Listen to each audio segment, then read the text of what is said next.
귀한 교회에 또 우리 성도들과 만나게 되어서 다시 한번 감사를 드립니다. 앞서 소개받은 것처럼 30년 전 이 전화리 교회가 처음 출발할 때에 그때 이렇게 지하에서 시작하던 그 설립 예배에 참석했던 기억이 아련합니다. 그래서 그만큼 우리 목사님과 좋은 관계 속에 있었고 또 선배 목사님으로서 또 청년 때 신앙을 지도해 주셔서 이렇게 지금은 한 교단을 또 대표하는 조직신학 교수로서 또 이렇게 사역을 할 정도로 목사님이 또 귀한 또 이렇게 도움을 많이 주셨습니다. 그래서 또 우리 목사님 섬기시는 교회에 또 우리 성도들과 함께 하게 되어서 다시 한번 감사를 드립니다. 오늘은 저희가 함께 갈라디아서 말씀을 통해서 칭의와 성화에 대한 이 내용들을 함께 말씀을 통해서 배우고자 합니다. 앞서서 몇 분의 또 목사님들을 통해서 칭의의 이 소중함들을 계속해서 들었을 텐데요. 저는 이제 좀 더 그 칭의에 있어서 그 성화와 관련된 그러한 그 내용들을 갈라디아서 중심으로 이렇게 좀 살펴보고자 합니다. 특별히 저희가 이 주제와 관련해서 지난 한 2, 3년 동안 사실 지금 그 논의가 중단된 것도 아니고 지금도 여전히 계속되고 있습니다. 어느 순간 한국교회 안에 이상한 복음이 이렇게 유튜브나 여러 가지 채널 매체를 통해서 복음에 대한 다른 목소리가 들린다라고 여기저기에서 이렇게 좀 조사해달라는 요청들이 들어왔습니다. 그래서 신학교 교수님들을 중심으로 해서 도대체 이게 뭔가라고 저희가 들여다보기 시작했습니다. 그런데 이 한국교회가 지난 140년 동안 지켜왔던 이 소중한 그 믿음으로 은혜로 구원받는다라고 하는 이 칭의에 대한 이 복음의 교리가 약간 좀 이렇게 변형된 형태로 한국교회 안에 소개되어지는 것을 저희가 발견했고, 그런데 놀라운 것은 그 변형된 그 복음의 이 가르침이 서울 수도권을 중심으로 해서 굉장히 많은 인기를 끌고 있고 많은 그러한 교회에서 그러한 복음들을 듣고 있는, 다른 복음을 듣고 있는 이 사실을 저희가 체크했고 상당히 놀랐습니다. 그래서 불이 나게 몇몇 신학자들이 힘을 합쳐서 이 내용이 도대체 무엇인가, 도대체 왜 이 변형된 이러한 그 형태의 복음을 한국교회가 이렇게 쉽게 받아들이고 있는 것인가라고 조사하면서 이것을 빨리 정리해서 한국교회에 알려야 되겠다라고 해서는 여러 채널들을 통해서 저희가 지금 한국교회에 불어닥친 이러한 그 변형된 이 복음이 과연 무엇인지, 도대체 이 정체가 무엇인지, 그럼 과연 우리가 140년 동안 지켜왔던 오직 믿음으로 오직 예수 그리스도의 은혜로 구원받는다라고 했던 이 기존의 믿음에 대한 고백과 칭의에 대한 이 고백하고 도대체 뭐가 차이가 나는 것인지들을 밝히기 시작했습니다. 그러한 그 과정 속에서 또 여러분들을 이렇게 만나 뵙게 됐습니다. 믿음으로 의롭게 되어진다라고 하는 것은 이건 너무나도 간단한 주제인데도 오직 예수 그리스도의 피로 은혜로 구원받는다라고 하는 이 복음의 핵심은 의외로 간단한데도 이 부분을 약간 변형해서 교회 안에 가지고 오니까 상당한 많은 혼란을 겪으면서 많은 성도들이 쉽게 이 부분을 받아들이는 것을 보고 저희도 깜짝 놀랐습니다. 그래서 이것은 정말 우리 한국교회가 지켜온 복음의 그 핵심을 다시 한번 강조하고 다시 한번 한국교회에다가 우리가 지켜온 복음이 무엇이고 또 앞으로도 지켜가야 될 복음이 무엇인지에 대해서 분명하게 말해줘야 되겠구나라고 하는 다짐을 이번 기회에 새롭게 더 다지게 됩니다. 자, 여러분들도 한번 자기 자신을 이번 계기를 통해서 한번 돌아보시기 바랍니다. 제가 이제 본문을 시작하기에 앞서서 질문 하나를 드릴 것입니다. 그러면 이 표현이 맞는 것인지 틀린 것인지 여러분 스스로 한번 자기 자신을 체크해 보시기 바랍니다. 함부로 아멘 하시면 안 됩니다. 여기엔 틀린 내용도 있습니다.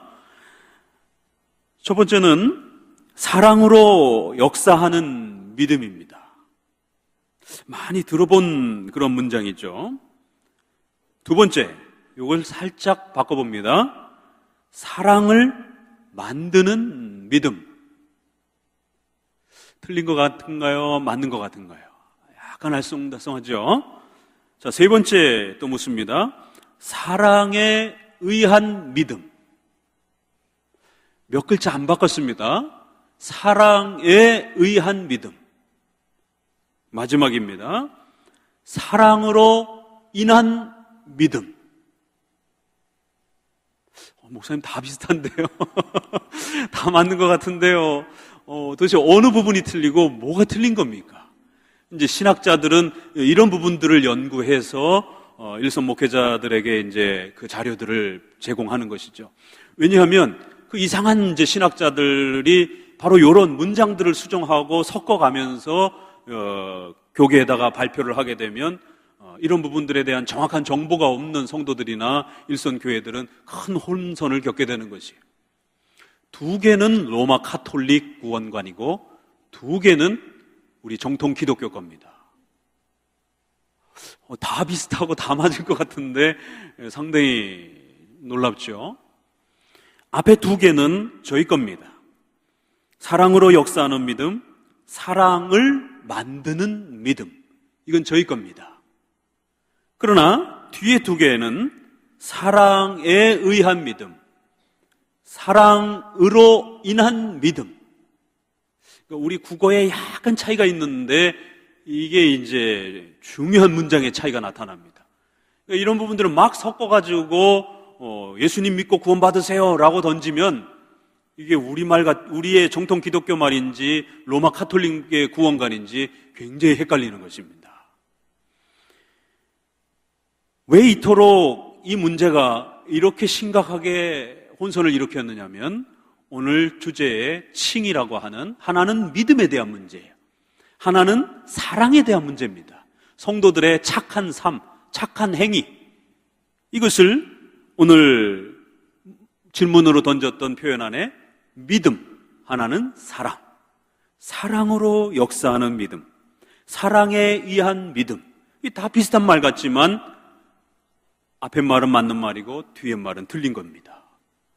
믿음과 사랑이라는 이 두 단어를 어떻게 엮느냐에 따라서, 어떻게 설교로 풀어내느냐에 따라서 하나는 정통 기독교의 복음으로 구원받을 수 있는 소중한 가르침이고, 뒷부분의 거는 절대로 구원받을 수 없는 로마 카톨릭의 그러한 구원관입니다. 정신 바짝 차리셔야 됩니다.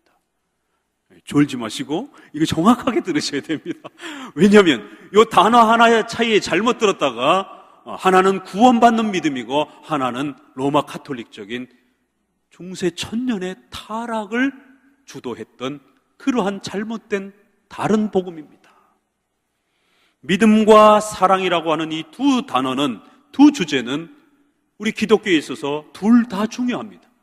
믿음도 중요하고 성도들의 사랑도 중요합니다. 그런데 이 두 주제를 어떻게 잘 조화롭게 퍼즐을 맞추느냐에 따라서 정통복음도 되고 다른 복음도 되는 것이에요. 이것을 신학 용어로 표현하면 칭의와 성화라고 말하는 겁니다. 믿음으로 은혜로 구원받는다를 우리가 이신칭의, 칭의라고 줄여서 말하는 것이, 성도들이 착한 행실과 더욱 거룩한 삶으로 성장해가는 것을 우리가 성화라고 이렇게 줄여서 한문으로 표현하는 것입니다. 그러니까 칭의와 성화의 문제인 것이, 칭의와 성화를 어떻게 퍼즐을 맞추느냐에 따라서 전혀 달라지는 것입니다. 여러분과 함께 이제 시작하면서 갈라디아서 1장 6절을 8절까지 먼저 한 목소리로 읽어보도록 합니다. 같이 함께 읽어보도록 합니다. 그리스도의 은혜로 너희를 부르신 이를 이같이 속히 떠나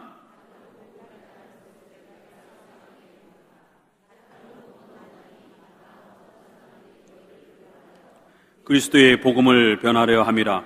그러나 우리나 혹 하늘로부터 온 천사라도 우리가 다른 복음을 전하면 저주를 받을지어다. 우리만 지금 이 혼선을 겪었던 것이 아니라 갈라디아 교회도, 2000년 전 갈라디아 교회도 지금 뭔가 굉장히 심각한 혼란이 일어났습니다. 신약 성경에 어느 부분은 권면과 위로가 나오지만 어느 부분은 아주 혹독하게 책망이 쏟아지는 성경들이 있습니다. 기억나십니까? 고린도서가 아주 펼치자마자 너희는 왜 그렇게 싸우느냐? 성도들끼리 제발 싸우지 말아라. 아주 혹독하게 책망합니다. 그 다음 그보다 더 센 책망이 나오는 본문이 바로 오늘 갈라디아서입니다. 갈라디아서 1장을 펴자마자 저주를 받을지어다. 도대체 갈라디아 성도들이 뭘 잘못했길래 저주를 받을지어다라고 아주 혹독하게 책망을 하면서 경고하는 것을 보게 됩니다. 그 이유는 다른 복음을 갈라디아 교회가 받아들이기 시작했다라는 거예요. 다른 복음은 없나니 다른 복음은 저주를 받을지어다 라고 책망하면서 절대로 다른 복음을 받아들여서는 안 된다. 그리스도의 복음을 변질시키고 그리스도의 복음을 망가뜨리는 다른 복음이다. 아주 비슷해 보이지만 다른 복음이다라고 엄히 책망하고 있는 것을 보게 됩니다. 갈라디아서 2장 21절에 또 한 번 책망합니다. 내가 하나님의 은혜를 패하지 아니하노니 만일 의롭게 되는 것이 율법으로 말미암으면 그리스도께서 헛되이 죽으셨느니라. 아니 문장 하나 바꿨을 뿐인데 예수 그리스도께서 헛되이 죽었다라고 이렇게 표현하는 것입니다. 만약에 그런 식으로 복음을 반반 섞는 형태로 믿음 반 사랑 반 섞는 형태로 복음을 소개하게 되면 예수님이 십자가에 헛되이 죽으신 그런 결과가 벌어질 수도 있다라는 것이에요. 이쯤 되니까 이제 이거 굉장히 심각한 문제구나 이게. 그냥 예수 믿으세요. 구원 얻습니다. 라고 이 단순한 표현으로 끝날 문제가 아니라 더 깊이 들여다봐야 되는구나. 자, 그러면 갈라디아서 1장을 같이 한 목소리를 읽어봅니다. 어리석도다 갈라디아 사람들아, 예수 그리스도께서 십자가에 못 박히신 것이 너희 눈앞에 밝히 보이거늘 누가 너희를 꾀더냐? 내가 너희에게 다만 이것을 알려 하노니 너희가 성령을 받는 것은 율법의 행위로냐 듣고 믿음으로냐. 첫 번째, 뭐가 문제가 됐죠? 행위냐 믿음이냐, 둘 중에 하나 택해라라고 책망하는 것을 보게 됩니다. 이것은 조금 쉽습니다. 믿음으로 은혜로 구원을 받아야 된다라고 우리는 이렇게 설교를 들어왔는데 갑자기 어느 날 이상한 목사님이 오셔서 믿음으로 구원받는 게 아니라 선행을 많이 쌓아야, 도를 많이 닦아야 구원받습니다. 이러면 뭐 금방 표가 나잖아요. 첫 번째, 그런 잘못된 가르침도 있는 것이. 그런데 더 헷갈리고 더 어려운 내용이 있습니다. 3장 3절에 너희가 이같이 어리석으냐, 또 어리석다라고 아주 호되게 한번 책망을 한 다음에 성령으로 시작하였다가 이제는 육체로 마치겠느냐. 성령 하나님의 은혜를 통해서 너희가 예수님을 믿음으로 은혜로 그렇게 구원받아 놓고 왜 착한 행위로 선행으로 그 구원을 유지하는 것처럼 육체로 마치려고 하느냐라는 거예요. 두 번째는 굉장히 헷갈립니다. 예수님 믿으세요. 은혜로 구원받습니다. 믿음으로 구원받습니다. 그러나 성도들이 착하게 살아서 선행을 통해서 자기의 믿음을 유지해야 됩니다. 증명해야 됩니다. 그렇지 않으면 중간에 취소가 될 수 있습니다. 여러분의 칭의가, 여러분의 구원이 취소가 될 수 있습니다. 똑바로 살아야 됩니다. 그렇게 교회 나오다 말다 하면 구원이 취소될 수도 있습니다. 열심히 살아야 됩니다. 성도들이 악하게 살면, 나쁘게 살면 처음에 은혜로 시작했던 구원이 취소될 수도 있습니다. 뭐가 틀리죠? 아주 굉장히 그럴듯해요. 굉장히 맞는 말 같아요. 그런데 여기에는 함정이 있는 겁니다. 믿음으로 은혜로 시작을 했지만 여러분의 선행과 착한 행동들을 통해서, 여러분의 사랑의 선행을 통해서 여러분 스스로가 구원을 유지해야 된다는 거예요. 그렇지 않냐면 중간에 낙오되고 칭의가 취소되고 다시 지옥에 떨어질 수 있다는 거예요. 한쪽엔 행위로 구원받는다라고 하는 가르침이 초대교회의 이단으로 등장을 했습니다. 그래서 어거스틴이라고 하는 유명한 목사님이 오직 은혜로, 오직 믿음으로 구원받는 것이 성경의 가르침이라고 두 가르침이 교회에 큰 논쟁이 됐습니다. 그런데 이 틈을 타고 이상한 목사님들이 등장을 하면서 양쪽 다 문제가 있다. 행위 반, 사랑 반, 믿음 반. 믿음으로 은혜로 구원받는 거 맞습니다. 그러나 그것은 시작이고 끝까지 천국 가려면 사랑과 착한 행위들을 통해서 여러분이 그 신앙을, 구원을 유지해야 됩니다. 믿음 반, 행위 반. 칭의와 성화를 섞어서 이야기를 했습니다. 이게 바로 500년부터 교회가 타락하기 시작한 로마 가톨릭의 가르침입니다. 우리가 중세 천년을 교회 역사 속에서 타락한 교회 역사라고 말합니다. 교회가 부패할 때 어떻게 되는지를 우리는 로마 가톨릭을 통해서 그렇게 역사 속에서 보게 됩니다. 그런데 그 교회가 타락하는 바로 그 출발이 어디서부터 출발이 되었느냐면 믿음 반, 사랑 반. 믿음 반, 성도들의 선행 반. 믿음으로 시작하지만 성도들의 선행을 통해서 끝까지 유지해야 됩니다. 이 반반 신앙이 로마 가톨릭 신앙입니다. 그래서 루터 목사님이 지금으로부터 400~500년 전에 1517년에 온갖 선행과 온갖 고행으로 수도원 계단을 기어다니면서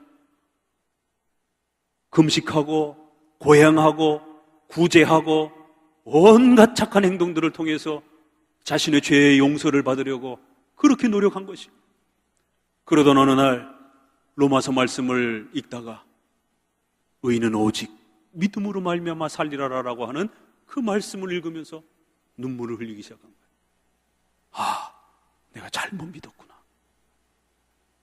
시작도 끝도 믿음으로, 은혜로 이루어지는 것이구나. 바로 이 말씀. 프로테스탄트라고 하는 기독교가 그래서 시작이 된 겁니다. 중세 천년의 잠을 깨고 오직 믿음으로, 오직 은혜로, 오직 성경으로, 오직 하나님께 영광을 위하여, 오직 예수 그리스도로, 소위 말해서 5가지 오직이라고 하는 이 말씀을 외치면서 종교개혁이 시작이 된 거예요. 그러자 로마 가톨릭은 제발 그 오직이라는 자 좀 빼라. 믿음으로 구원받는다, 우리도 인정한다. 그러나 사랑도 함께 해야 된다는, 선행도 추가되어야 된다는 요 차이예요.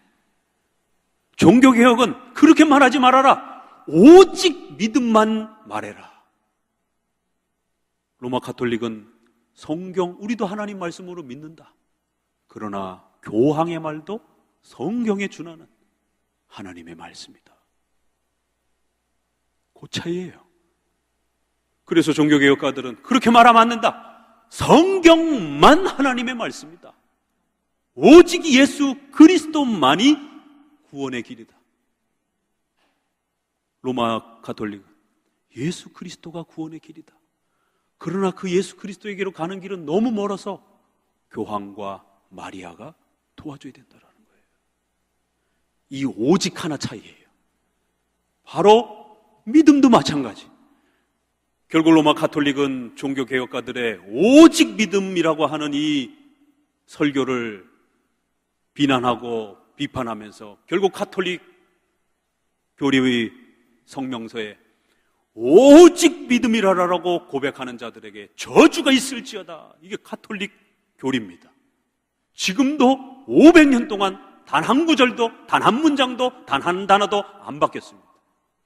오직 믿음으로 구원받는다라고 말하는 자들에게 저주가 있을지어다. 우리 종교개혁가들은 오직이라고 하는 그 단어 하나 지키다가 수많은 목숨을 잃었던 것입니다. 그런데 한국교회가 140년 동안 오직 믿음으로, 오직 은혜로 구원받는다라고 가르쳤던 이 소중한 복음의 이 영광스러운 구원의 비밀이 갑자기 2000년대 들어서기 시작하면서 오직자 빼자라는 말이 여기저기서 들리기 시작하는 거예요. 성도들의 착한 행위와 선행과 성도들의 성화를 통해서 믿음을 유지해야 된다. 칭의가 취소될 수 있다는 거예요. 구원이 취소될 수 있다는 것이죠. 성도 여러분, 구원은 절대로 취소되는 게 아닙니다. 죄 용서는 절대로 취소가 되는 게 아닙니다. 이 가르침이 왜 문제가 있느냐면요, 예수 그리스도의 십자가의 보혈의 피가 부족하다라는 말이에요. 이 말을 다른 반반 섞은 말을 다르게 들리면 예수님이 우리의 죄를 위하여 십자가에 못 박혀 돌아가신 그 희생이 완벽하지 않다라는 거예요. 그러니까 시작은 했지만 중간에 다시 지옥에 떨어질 수 있으니까 성도의 착한 행실들을 통해서 열심히 구원을 유지하라는 거예요. 세상에 이런 신성 모독적인 발언이 있을 수 있느냐 말이에요. 어떻게 하나님의 아들이신 예수 그리스도께서 십자가에 못 박히신 그 엄청난 희생이 효과가 별로 없다라는 거예요. 50% 부족하다라는 거예요. 50%는 여러분이 채워 넣으라는 거예요. 좋습니다. 90%는 효과가 있다라는 거예요. 10%는 여러분이 채워 넣으라는 겁니다. 세상에 어떻게 그리스도의 십자가의 그 희생을 이렇게 무시할 수 있느냐 말이에요. 아주 좋은 말로 포장했지만 결국엔 예수님의 십자가가 아무리 희생을 하고 우리의 죄값을 위하여 돌아가셨을지라도 완벽하지 않다라는 거예요. 부족하다라는 거예요. 그러니까 성도들의 선행으로 채워넣으라는 거예요. 우리 선조들이 가르쳐준 그리스도의 십자가의 복음은 하나님의 아들이신 예수님께서 아담의 타락 이후에 모든 인류는 그 죄를 물려받아 영원히 지옥에 벌받아야 하는 이 무서운 심판의 정죄와 형벌을 받았습니다. 그 어떤 인간도 하나님의 율법의 그 완벽한 요구를 성취할 수 없기 때문에 하나님이 스스로 하나님의 아들 그리스도께서 이 땅에 오셔서 모든 고통과 아픔들을 친히 짊어지시고 그 백성들의 죄값을 친히 지불하신 것이 하나님이 지불하신 희생입니다. 그런데 부족하다라고 자꾸 얘기를 하는 거예요. 우리의 선조들은 그 값진 희생이 너무 귀하고 하나님의 아들 그리스도께서 돌아가신 그 그리스도의 십자가의 희생이기 때문에 100% 완벽하다라고 단 한 번의 십자가의 죽음으로 우리의 죄를 용서하실 수 있는 완벽한 희생이었다라고 그렇게 고백해 왔던 겁니다. 그런데 어느 날 갑자기 이상한 선생님들이 들어와서 50%는 우리 보고 채워 넣으라는 거예요. 십자가의 죄 용서가 취소될 수 있다라는 거예요. 우리가 할 수 없었기 때문에 예수님이 그 죄값을 대신 치렀고 성부 하나님께서는 그 예수님의 십자가의 희생을 충분히 기뻐하시고 예수님을 믿는다고 고백하는 백성들에게 모든 죄값을 용서해 준 거예요. 예수님의 십자가 때문에 그 값진 희생 때문에 이제 내가 너희를 용서하마. 믿음으로 우리의 모든 죄가 용서되어지고 이제 의로운 백성으로 된 겁니다.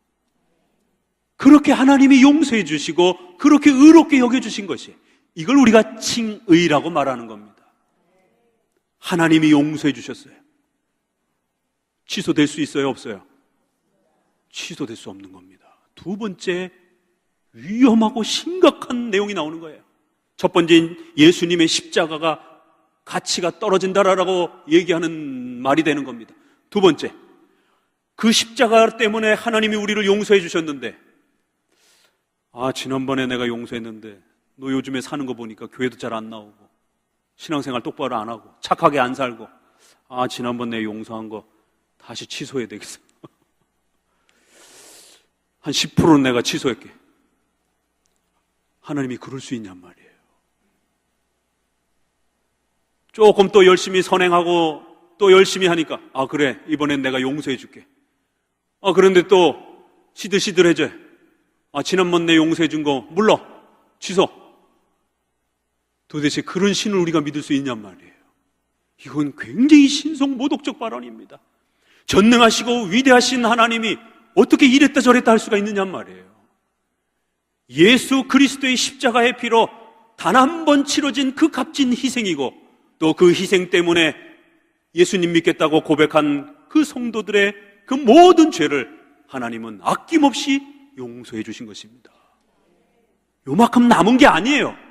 10% 남은 게 아닙니다. 100% 완벽하게 용서해 주신 것이에요. 하나님의 용서는 전능하신 위대하신 하나님이기 때문에 단 한 번만 선언하면 되는 거예요. 예수님 믿지 않는 불신앙은 지옥의 형벌을 받습니다.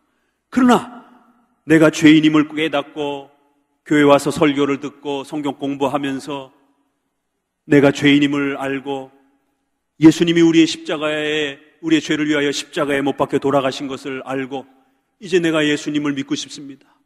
이제 예수님을 따라서 살고 싶습니다. 내 죄를 용서해 주옵소서라고 가장 기본적인 기독교의 이 신앙이 마음속에 받아들여지고 고백되어지면 교회에서는 신자로 인정을 하고 세례를 주는 것입니다. 이제 당신의 모든 죄가 하나님 앞에 용서받았습니다. 그런데 갑자기 어느 날 목사님이 불러요. 김주사, 이리 와봐. 당신 구원이 취소된 것 같아. 이럴 수는 없는 거예요. 예수님의 십자가 하나님의 아들의 희생이기 때문에 값진 희생인 것입니다. 또 하나님께서 그 희생을 보시고 용서하신 것이기 때문에 하나님은 2번, 3번 번복할 필요가 없는 거예요. 그래서 예수님 믿고 구원받아가 세례받고 신자가 되면 그 구원은 절대로 취소되는 게 아닙니다. 자꾸만 우리 주변에서 칭의가 취소될 수 있다라고 그렇게 유혹하는 가르침에 마음을 빼앗겨서는 안 됩니다. 지난 2000년 동안 지켜왔던 가르침에 절대로 칭의는 취소되거나 변화되거나 칭의가 자라간다든가 칭의가 왔다 갔다 한다든가 구원이 곤두박질 친다든가 이러는 것이 아닙니다. 그것은 예수님 믿지 않았을 때의 문제예요. 예수님을 믿는다고 고백을 하게 되면 어떤 사람은 눈물을 펑펑펑펑 흘리기도 하고 어떤 사람은 점잖게 예수님을 믿기도 하고 다양한 방식으로 예수님을 믿어요. 그러나 그가 예수님을 믿는다라고 고백하면 교회에서는 세례를 통하여 죄 용서를 선언하는 겁니다. 그러면 김 집사는 조금 용서된 것 같고 눈물을 많이 흘렸으니까, 이 집사는 눈물을 조금 흘렸으니까 덜 용서가 되고, 그렇습니까? 이건 다른 복음이에요. 칭의는 예수님의 십자가에 단 한 번, 하나님의 단 한 번의 용서, 그러면 우리는 지옥으로부터 천국으로 하나님의 백성이 되는 겁니다. 오다가 마는 게 아니에요. 오다가 다시 지옥으로 돌아가는 게 아닙니다. 그런데 한국교회의 대형교회의 부패와 여러 가지 문제점들을 지적하면서 기독교인들의 윤리의 이러한 부패성들을 지적을 하면서 그거를 빌미 삼아서 교인들이 이렇게 엉망이고 교인들의 생활이 이렇게 문제가 있는데 어떻게 구원받을 수 있느냐, 어떻게 하나님의 백성이라고 말할 수 있겠느냐, 이런 식으로 유혹을 하는 거예요. 그것은 성화의 문제입니다. 그건 우리가 죽을 때까지 하나님 앞에 열심히 고쳐나가야 될 우리 삶의 죄의 문제지 구원의 본질과 핵심의 문제가 아니라는 거예요. 칭의는 절대로 취소되는 게 아닙니다. 한번 예수님 믿고 구원받고 용서받아서 의로운 자가 되면 절대 취소가 되는 게 아니에요. 믿은 자가 이제 하나님 앞에서 신앙생활을 하다 보면 연약할 때가 있고 또 좀 더 건강하게 힘있게 신앙생활을 할 때가 있고 또 집안에 어려운 일이 생겨서 눈물 흘리며 연약해질 때가 있는 거예요. 그건 우리가 성화, 거룩함으로 계속 자라가는 거예요. 그 성화는 자라가는 겁니다. 죽을 때까지 자라가는 거예요. 왜요? 우리는 몸과 영혼이라고 하는 이 연약한 육체를 가지고 있기 때문에 배가 고프고 또 몸이 아프고 그러면 연약한 생각들이 드는 거예요. 그건 죽을 때까지 우리가 성화를 통해서 열심히 고쳐나가는 겁니다. 그러나 예수님 믿고 죄 용서받고 하나님의 자녀가 되었다라고 하는 이 구원의 핵심은 왔다 갔다 하는 게 아닙니다. 그래서 칭의를 단회적 칭의, 확정적 칭의, 불변적 칭의, 모든 성도가 똑같이 받는 겁니다. 돈 많은 사람이라고 더 칭의받고 돈 없는 사람이라고 덜 칭의받고 이럴 수는 없는 거예요.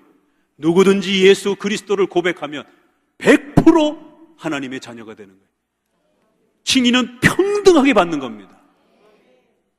그러나 성화는 열심히 기도 생활하고 교회 생활하고 충성하고 그러면 은혜가 충만한 거죠. 그러나 성경 안 보고 교회 생활 드문드문하고 이러면 당연히 마음에 시험이 들어서 또 믿음이 약해지는 거예요. 성화는 어때요? 평등해요? 평등하지 않습니까? 평등하지 않습니다. 열심히 경건 생활하는 사람은 더 마음 뜨겁게 신앙생활하는 것이 더 높은 성령 하나님의 충만함을 유지하며 살아가는 거예요. 그러나 경건 생활 등한시하게 되면 신자이긴 하지만 연약하게 살아가는 것이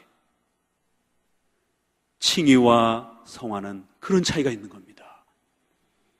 성화는 변화되어지는 거예요.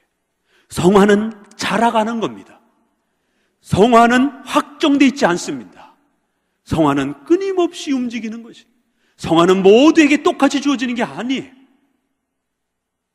30년, 40년 신앙생활한 장로님하고 이제 막 신앙생활한 새신자하고 거룩함의 차이가 나야죠, 당연히. 장로님하고 새신자하고 수준이 똑같으면 안 되지요. 그러나 구원에 있어서는 장로님은 1등석에 타고 가고 새신자는 저기 10등석에 타고 갑니까? 아니에요. 죄 용서와 하나님의 자녀가 되는 건 30년 된 장로님이나 이제 막 새신자가 되어서 예수님 믿고 세례받은 새신자나 똑같이 하나님의 자녀요, 백성인 겁니다. 이러한 칭의와 성화의 차이를 모르고 이 칭의와 성화를 섞으면 문제가 되는 거예요. 그런데 한국교회 안에 이상한 가르침이 또 등장을 했어요. 오직 믿음, 오직 예수 그리스도. 그래, 이것만 외치자. 그랬더니만 성화, 성도들의 착한 행실과 성도들의 선행을 무시하는 거예요. 예수님만 믿으면 무조건 천국 가. 어떻게 살든지 상관없어. 막 살아도 괜찮아. 성도들이 이제는 죄를 지어도 벌 받지 않아. 한국교회에 그런 가르침들이 있었습니다. 기억나십니까? 구원파라라고. 한국교회에 아주 많은 무리를 일으켰던. 이쪽은 전혀 정반대예요. 이쪽은 선행을 통해서 착하게 살아서 너희 구원을 유지하라라고 로마 가톨릭은 반반은 그렇게 말합니다. 그런데 이걸 또 완전히 떼어놓는 사람은 아이 성화 필요 없어. 칭의만 중요해. 오직 예수님, 오직 믿음. 막 살아도 돼. 아무렇게나 살아도 돼. 성도들이 이혼하고 거짓말하고 돈 떼먹고 막 살아도 괜찮아. 그건 죄가 아니야 이제. 이건 잘못된 가르침이에요. 또. 그럼 우리 정통 기독교의 가르침은 도대체 뭐냐라는 거예요. 칭의와 성화, 믿음과 사랑, 이 두 퍼즐을 어떻게 맞춰야 되느냐라는 거예요. 그게 이제 3장 6절부터 계속 나옵니다. 6절을 같이 한 목소리로 읽어보도록 합니다. 6절입니다. 아브라함이 하나님을 믿으며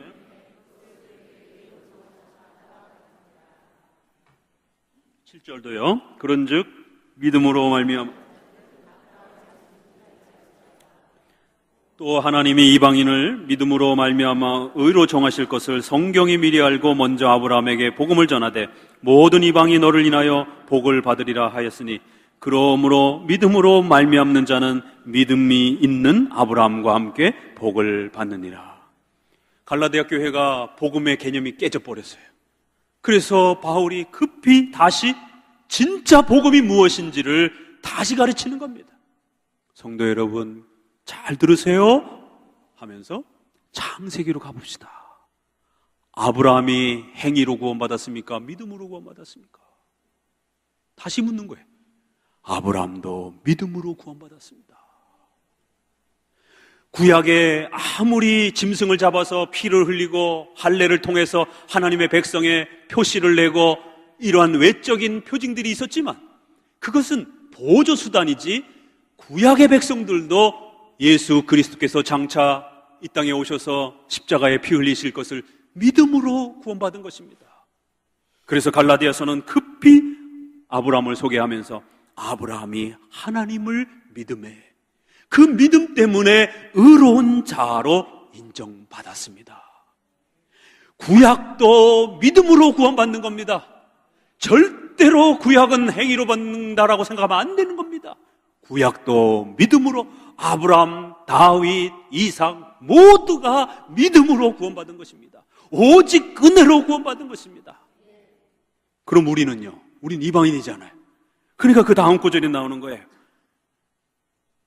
하나님이 이방인들을 믿음으로 말미암아 의로 정하실 것이었다.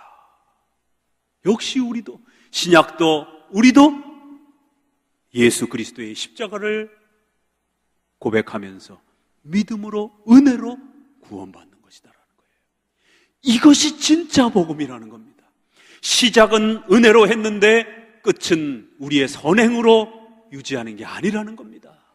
시작도 끝도 모두 예수 그리스도의 십자가의 피로 우리의 모든 죄값이 완벽하게 치러졌다라는 거예요. 그리고 하나님은 그 예수님의 십자가의 그 희생을 보시고 예수님을 믿는다라고 고백하는 모든 자들에게 용서의 은총을 주셨다라는 거예요. 1%도, 0.0001%도 보태거나 추가할 필요가 없다라는 겁니다. 3장 10절 이후에 다시 한번 반복합니다. 무릇 율법 행위에 속한 자들은 저주 아래 있나니 기록된 바 누구든지 율법책에 기록된 대로 온갖 일을 행하지 아니하는 자는 저주 아래 있느니라. 그 어떤 인간도 하나님이 요구하시는 그 완벽한 의의 요구를 성취할 수 없다라는 거예요. 그래서 예수님이 이 땅에 오셨다라고 말하는 겁니다. 아무나 율법으로 말미암아 의롭게 되지 못할 것이 분명하나니 이는 의인은 믿음으로 말미암아 살리라 하셨느니라. 이 말씀, 로마서 말씀이 갈라디아서 말씀에도 다시 소개되는 거예요. 예수 그리스도께서 우리를 위하여 저주를 받은 바 되사 율법의 저주에서 우리를 속량하셨으니, 지옥의 저주의 형벌을 받아야 되는 저와 여러분을 십자가의 보혈의 피로 속량, 죄값을 다 치렀다라는 거예요. 남은 게 없다라는 겁니다. 예수님의 희생은 그런 값진 희생이었고, 우리를 살리기 위한 그런 보배로운 희생이었고, 그 희생 때문에 성부 하나님께서는 아낌없이 우리를 용서해 주셨다라는 것이에요. 이게 진짜 복음이라는 겁니다. 절대로 여기에 선행이나 그 어떤 것도 덧붙이지 말라라는 것이. 이제 두 내용을 정리해 봅니다. 믿음과 사랑이라고 하는 것은 같은 게 아닙니다. 분명히 서로 다른 겁니다. 그렇죠? 믿음과 사랑은 분명히 둘 다 중요합니다. 로마서는 믿음으로 구원받아야 된다 이렇게 말합니다. 야고보서는요, 행함으로 구원받는 겁니다 이렇게 말을 해요. 왜 그럴까요? 대상이 서로 다른 거예요. 로마서에서는 행위로 구원받는다라고 하는 사람들이 주변에 가득한 거예요. 그래서 엄히 책망하면서 오직 믿음으로, 오직 은혜로 구원받는다라고 하는 구원의 이 본질을 좀 더 강조해 준 겁니다. 그런데 야고보서에서는 아까 말씀드렸던 것처럼 오직 믿음, 오직 예수님이면 다 돼. 성도들은 착하게 살아갈 필요가 없어. 성도들은 더 이상 행함이 필요 없어. 이러한 또 지나친 이상한 사람들이 나타나기 시작한 거예요. 그래서 야고보서는 믿는 자들에게는 반드시 선행이라고 하는, 착한 행위라고 하는, 사랑이라고 하는 열매가 나타나야 되는 것이다.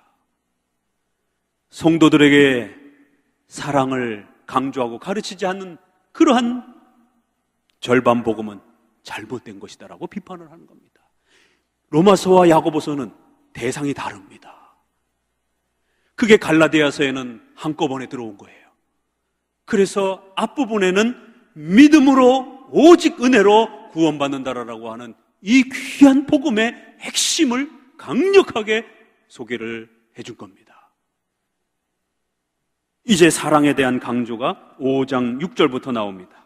같이 읽어보도록 합니다. 5장 6절부터 읽어봅니다.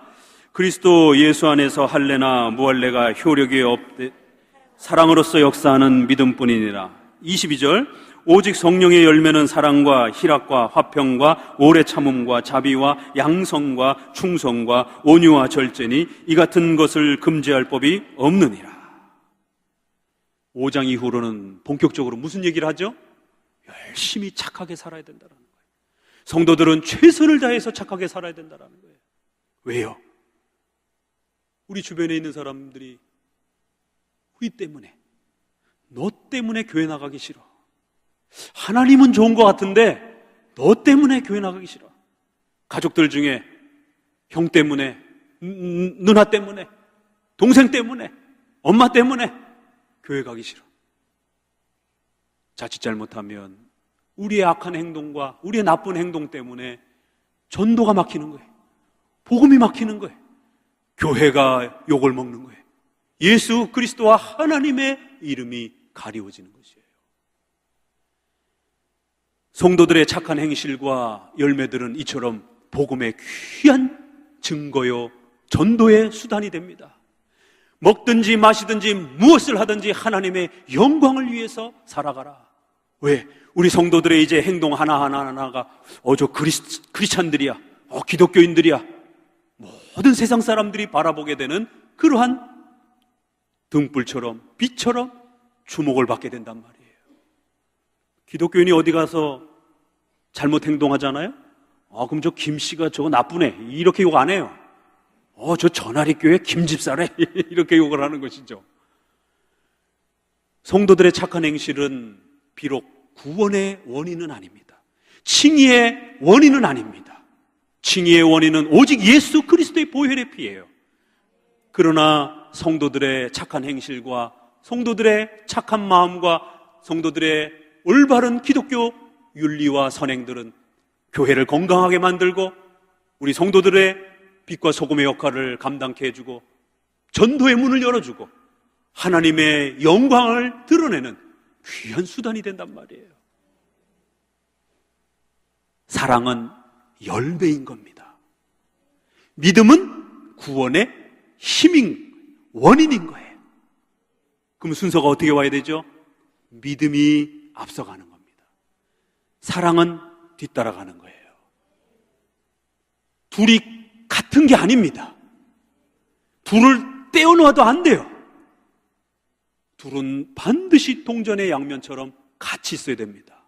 로마서가 있고 야고보서가 있는 것처럼 믿음과 사랑, 칭의와 성화는 반드시 기독교 안에서 함께 가르쳐줘야 되는 거예요.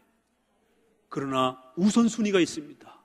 아무리 성도들의 착한 행위와 성도들의 선행을 강조한다고 해도 절대로 구원을 이루는 것처럼, 성도들이 착하게 살아서 구원받는 것처럼 이렇게 강조하면 안 되는 겁니다. 믿음은 반드시 구원의 이 은총을 베풀어주는 복된 이 영광스러운 비밀은 오직 믿음으로, 오직 칭의의 이 은총이 앞서 나가는 것이, 그리고는 믿는 자가 그 예수님의 십자가의 은혜에 감사해서, 우리를 위하여 십자가에 돌아가신 그 하나님의 은총에 감사해서 몸둘 바를 모르고 우리의 삶을 하나님을 영화롭게 하기 위하여, 복음을 증거하기 위하여 착하게 살아가려고 애를 쓰는 거예요. 그러나 부족해서, 연약해서 실수할 때도 많고 넘어질 때도 많고 마음대로 잘 안 될 때도 많아요. 그러나 괜찮습니다. 그렇다고 해서 여러분의 칭의가 취소되는 게 아닙니다. 그냥 연약한 거예요. 다시 교회 나와서 기도하고 힘내고 또 말씀 들으면 성령 충만함이 다시 세워져 가는 겁니다. 이게 진짜 복음인 겁니다. 성화는, 사랑은 뒤따라가는 거예요. 열매인 겁니다. 칭의의 열매인 거예요. 사랑은 절대로 앞서 있으면 안 됩니다. 믿음이 앞서가고 사랑이 뒤따라가는 거예요. 그래서 오늘 사랑으로 역사하는 믿음. 믿음은 사랑의 폭발적인 역사를 일으킨다라는 거예요. 악하고 나쁘게 살던 그러한 못된 사람들이 예수님을 믿자마자 예수님의 은혜에 감격스러워서 자신의 나쁜 행실들을 고치기 시작하고 악한 행동들을 고쳐나가기 시작하는 거예요. 믿음이 사랑을 만드는 것이지 사랑이 믿음을 만드는 건 아닙니다. 그래서 사랑으로 역사하는 믿음이라는 것이에요. 온유와 절제와 희락과 화평과 용서와 이것은 오직 그리스도인만이 할 수 있다라고 말하는 겁니다. 우리 선조들이 6.25 시대와 일제시대를 거치면서 목숨을 걸고 지켰던 복음입니다. 이거 포기하면 살려주겠다라고 했지만 그 누구도 포기하지 아니하고 눈물로 순교하면서 오직 믿음, 오직 예수 그리스도만이 구원받을 수 있다라고 그렇게 우리 선조들이 지켜준 복음이에요. 그리고 손양원 목사님과 같은 이런 훌륭한 또 목사님은 자기 아들을 죽인 그런 원수지만 그 아들을 죽였던 원수를 양자로 삼아서 자녀로 삼은. 그래서 우리 성도들은 꼭 기회가 있으시면은 부산 이쪽에 손양원 목사님 그 묘지와 그 유적지를 꼭 돌아보시기 바랍니다.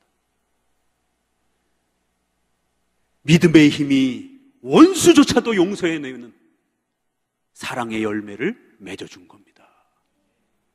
갈라디아서는 이처럼 예수 그리스도께서 우리의 죄값을 치르셨고 우리를 구원해 주셨다라고 복음을 외치고, 그리고 5장부터는 이제 그 복음은, 그 믿음은 너무너무 놀라운 힘이 있어서 예수님의 십자가의 능력이기 때문에 또 성령 하나님의 은혜이기 때문에 우리를 변화시키고 성도들을 착한 행실로 바꾸어가는, 사랑으로 역사하는 믿음의 이러한 열매들이 나타나기 시작한다는 거예요.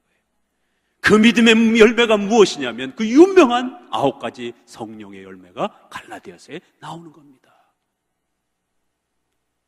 그래서 그 밑으로는 성도들이 시기하거나 다투거나 싸우지 말고, 교회에서 조금 의견이 다르다라고, 자기 생각하고 조금 다르다라고 해서 싸우거나 다투지 말고, 또 6장 5절에는 가르침을 받는 자는 말씀을 가르치는 자와 모든 좋은 것을 같이 하라. 목사님과도 사이좋게 지내라는 것이에요. 목사님하고 사이가 틀어지면 당장 설교의 은혜가 되질 않습니다. 그렇기 때문에 목사님하고도 원만하고 좋은 관계를 유지하고 성도들하고도 다투거나 싸우지 말고 사이좋게 지내고 사랑과 희락과 온유와 절제와 용서를 실천하면서 살아가라는 거예요. 그래야 교회가 건강하고 우리 성도들도 더 성령 하나님의 은혜의 충만함을 누리게 되고 또 하나님도 영광을 받으신다라는 거예요. 사랑은 반드시 뒤따라와야 됩니다. 그러나 절대로 칭의를 넘어설 수는 없는 겁니다. 사랑은 실천하다 보면 힘이 들어서 잠깐 쉬기도 하고 또 모자르기도 하고 연약하기도 한 거예요. 그래서 변화무쌍한 겁니다. 그러나 칭의는 믿음으로 의롭게 되었다라고, 죄 용서받았다라고 하는 이 용서함은 2번, 3번 반복하는 게 아닙니다.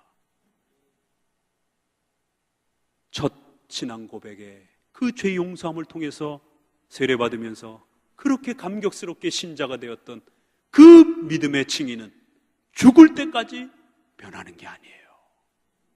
그래서 우리 성도들이 신앙생활을 해가면서 간혹 경건 생활에 연약하고 부족하더라도 또 예기치 못했던 엄청난 시험이 닥쳐오더라도 내가 신자인가? 아닌가? 하나님이 나를 버렸나? 왜 나에게 이러한 어려움이 닥쳐오지? 내가 조금 열심히 안 해서 하나님이 나를 버렸나? 이런 생각 절대로 하지 마십시오. 칭의는 그렇게 취소되는 게 아닙니다. 제가 그 전하리 시절, 그 시작하기 직전에 목사님과 같이 있었던 그 시절에 아버님이 돌아가셨어요. 아주 일찍 50대 중반에. 그때 저에게 찾아왔던 슬픔이, 하나님이 나를 버렸나? 하나님이 나를 사랑하지 않는 것인가? 왜 나에게 이런 엄청난 어려움이 주어진가? 하나님이 나를 더 이상 사랑하지 않나 보다. 이 성도가 시험에 들면요, 그런 생각까지 파고들어와요. 사탄이 가만 내버려 두질 않는 겁니다. 우리의 마음이 곤두박질 쳐서 엄청난 밑바닥까지 곤두박질 치는 것이. 그럴 때 우리 귀에 다른 복음이 들려오면, 그래, 그러니까 다시 지옥 가는 거야, 이러면 밑바닥으로 떨어져 버리는 거예요. 그러나 진짜 복음은 그러한 아픈 성도들에게 위로하는 겁니다. 그런 힘든 일을 겪어도 절대로 칭의가 취소되는 게 아니야. 구원이 취소되는 게 아니야. 연약한 거야. 하나님의 뜻 속에서 이런 어려움이 있는 거고, 또 그 어려움을 견디다 보면 조금 기도 생활도 등한시되어지고 조금 연약해지기도 하고, 연약한 거야. 신자가 취소가 된 게 아니야. 그때 조한권 목사님이 그렇게 위로해 주신 거예요. 그래서 그 아픔을 이겨내고 이렇게 목사까지 되고 신학자까지 되어서 한국교회를 또다시 그 복음으로 지켜내는 이 자리에 서 있습니다. 우리 모두를 살렸던 복음이고 한국교회를 살렸던 복음은 바로 이겁니다. 절대로 성도들의 사랑과 착한 행위가 마치 우리 구원을 유지하는 것처럼, 중간에 취소되어서 다시 지옥에 갈 수 있는 것처럼 그렇게 흔들리거나 그렇게 마음에 유혹된 마음이 온다 할지라도, 이 갈라디아서 말씀을 부여잡고 예수 그리스도께서 우리의 모든 죄를 속량하시고 아브라함도 이방인 모두도 믿음으로 말미암아 오직 은혜로 구원받았다라고 하는 이 복음을 지켜가시길 바랍니다.